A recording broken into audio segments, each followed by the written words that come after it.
I'm just going to start this one. It's Vsauce. Using GPS, these trails represent pizza delivery in Manhattan on a typical Friday night. And is this a frog or a horse? It's episode 52 of IMG. It took me a second to find that horse. This lemon looks yellow to me, and it probably looks yellow to you as well, but not in the same way. You see, here in this room, this lemon is subtractively yellow. It absorbs all visible wavelengths of light except for yellow light, which it reflects onto my retina. But the screen that you are using to watch this video doesn't produce yellow light at all. In fact, it can only produce red, blue, or green light. Okay, so the yellow is an arbitrary choice, but the point could be applied to color on the screen that isn't red, green, or blue. So purple is my least favorite color. Really cool but kind of disturbing thing about this is that here in the room, I am actually seeing real yellow light, but you are seeing fake yellow. Absolutely no yellow is coming off of your screen and falling on your retina. But it still looks yellow because it's quite easy to lie to the brain. Our retinas contain 3 different types of cone cells that are receptive to color, and each one is best suited to detect a certain color. One is great for blue, the other is great for green, and the third is great for red. Notice that there's no individual cell looking for yellow. So the way we actually see yellow happens like this. The wavelength of yellow light falls between the wavelengths of red and green. And so when an object reflects yellow light onto your retina, both the green and the red cones are slightly activated, which your brain notices and says, well, that's what happens when something's yellow, so it must be yellow. Colorblind people enter the chat. I hope they find some type of treatment for that in the future. I've heard mixed reviews and read mixed reviews about the glasses that are supposed to help and the contacts. If you've ever used those, leave your opinion. I'm curious. All a computer monitor or a mobile phone screen has to do to make you think you're seeing yellow is send a little bit of red and a little bit of green light at you. As long as the pixels and the little sub-pixels on them are small enough that you can't distinguish them individually, your brain will just say, well, I'm receiving some red and some green. That's what yellow things do. It must be yellow. Even though it actually is not. Lemons can also produce electricity. A little bit of zinc, a little bit of copper, and boom, you're moving electrons around. But not that many. I mean, the current and voltage are quite low. You could run an LCD, but even a potato could do that. If you wanted to run a flashlight bulb, that would take 3,000 lemons. And if you wanted to run a halogen bulb, well, that would take 37,000 lemons. But artist Caleb Sharland doesn't care. He spent 11 hours hammering nails into 300 living apples hanging on trees. By connecting them to a household lamp, he was able to make it glow just dimly enough to capture this image with a 4-hour exposure. This is something I like about the internet. Somebody will do something you haven't thought of, or at least I haven't thought of, and then I can just sit here behind the screen and think, I wouldn't even consider doing such a thing, but I'm glad he did. Less alive and more frightening are Steve Shaheen's sculptures, little dudes with bulb heads desperately trying to plug themselves in. Merv Karaman's Revitalizer never dies. It's a light bulb surrounded by wax. Now the wax melts because of the light bulb's heat and drips into a special container into all kinds of weird new shapes. But whenever you want, you can just flip it so that the new cooled wax is at the top. But my favorite is the Fukasada wooden light bulb. It looks like a solid block of wood, but it's actually hollow and chipped to a nearly paper-thin width. When you turn it on, you can see the light coming from inside. I want that. Combos. Artist Tang Yo Hung blew my mind this week. We've got clear days and smoke, boats and crocs, whales and hearts, pie bike, brains and boxing gloves, day and night. But don't be scared, you can always paint yourself some light, or just swing on some light. Okay, let's frame it this way. Climbing wall. This fitness club in Japan uses frames and other pretty interior elements to create a decidedly less rugged climbing wall. But let's get simple, like minimal. Thanks to Lego, here are their bricks arranged to represent famous characters. Enjoy.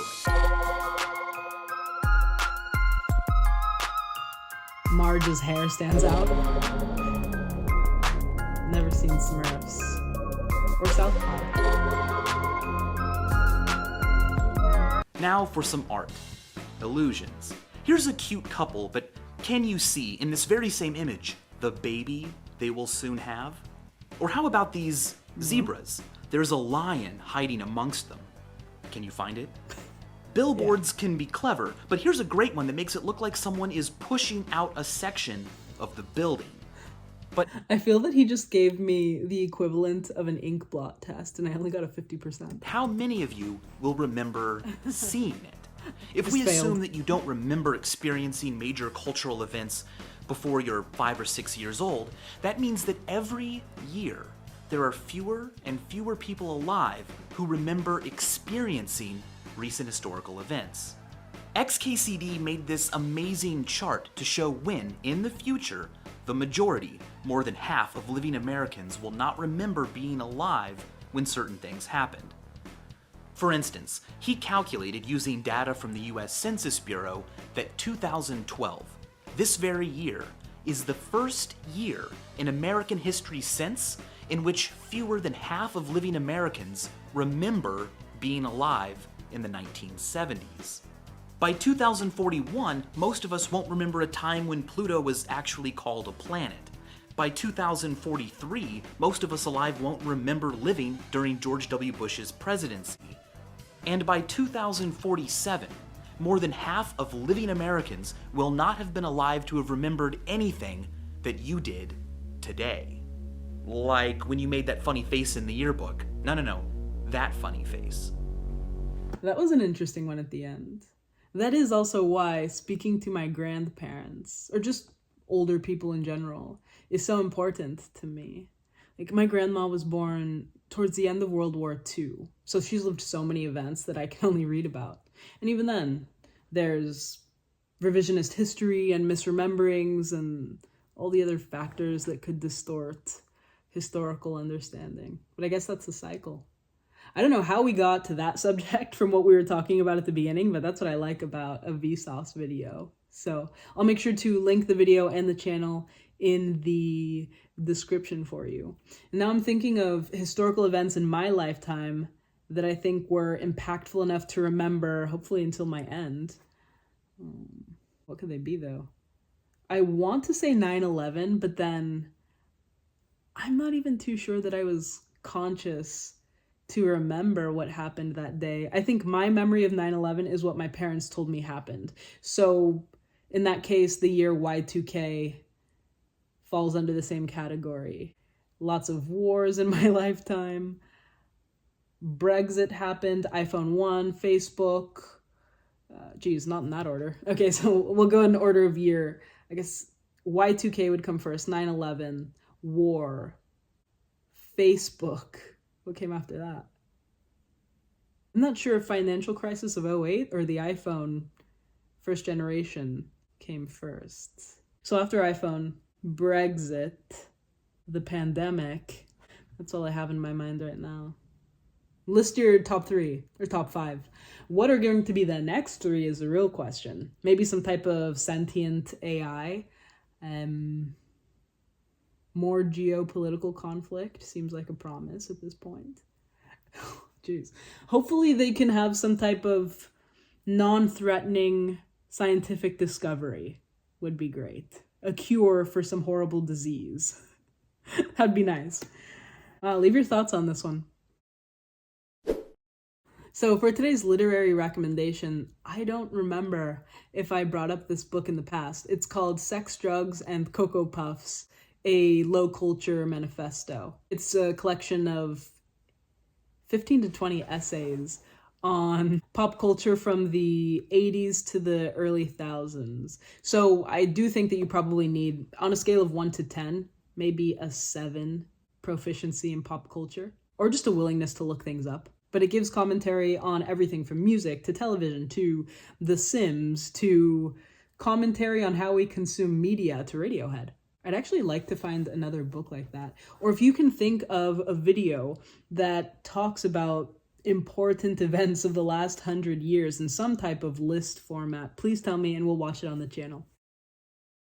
Okay, I actually had to take a really long pause to find today's music.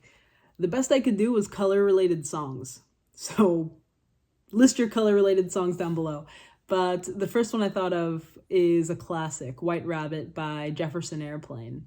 That is 60s psychedelic rock. And the lyrics are parallel to Lewis Carroll's Alice's Adventures in Wonderland. So a book and music-related title in this one. This is one of their most famous songs, I believe, so some of you guys will definitely recognize it.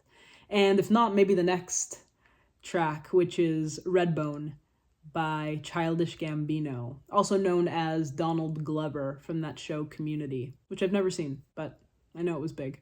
This is from the Awaken My Love album, and I actually thought that he pitched up his voice to get that sound for this track, but I read in an interview he was saying that he just sang differently, so it's an interesting sound compared to how he usually speaks. And this track falls in the psychedelic funk genre, so 2 psychedelic songs today. Leave your opinion on them, leave your recommendations, and that's all from me.